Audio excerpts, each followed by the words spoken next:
গল্প অ্যানিমেশন চ্যানেলে আপনাদের স্বাগত।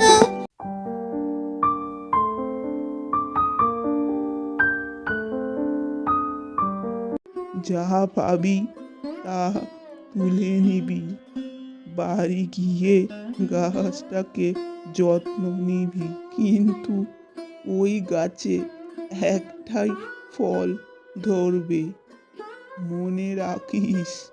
তা দিয়েই তোদের ভাগ্য পরিবর্তন হবে। আচ্ছা বুড়িমা, তাই হবে। আমি এখন যাই। এই তরমুজের জন্যই কি আমাদের ভাগ্য পরিবর্তন হবে?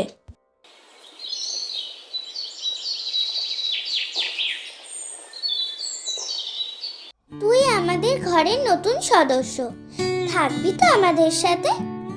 তোকে রোজ জল দেব, আর একটু বড় হলে একটা বাঁশের মাচাও বানিয়ে দেব।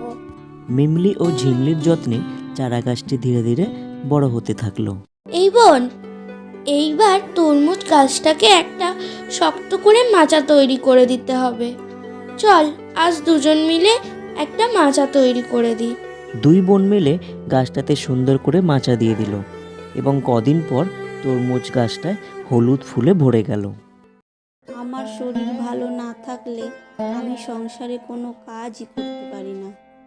তোদের দুই বোনের উপর খুব ধকল যায় রে। ঘর সামলানো, আমার যত্ন নেওয়া। ওহ, তুমি চিন্তা করো না মা, মিমলি আর আমি মিলে সব কিছুর খেয়াল রাখবো। তুমি শুধু একটু নিজের শরীরের খেয়াল রাখো। এই দিদি দেখ, একটা তরমুজ হয়েছে, কিন্তু দুদিনেই কত বড় হয়ে গেছে। দেখ দিদি, তোর মনে আছে বুড়িমা কি বলেছিল?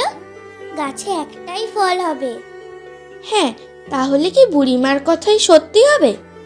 এই তরমুজের জন্যই কি আমাদের ভাগ্য পরিবর্তন হবে? এই বোন বোন, বাইরে দেখবি আয়, তরমুজটা ছিঁড়ে পড়ে আছে। হ্যাঁ তাই তো, তাহলে মনে হয় তরমুজটা পেকে গেছে। চল বোন, তরমুজটাকে বাজারে নিয়ে যাই, বিক্রি করলে ভালো দাম পাবো। দুই বোন মিলে তরমুজটা কাটলো আর তারা দেখলো তরমুজটা থেকে প্রচুর চকচকে হিরে বেরিয়ে এলো। দেখ দিদি, বুড়িমার কথা সত্যি হয়েছে। এই হিরেগুলো বিক্রি করে অনেক টাকা পাবো। ঠিক বলেছিস বোন।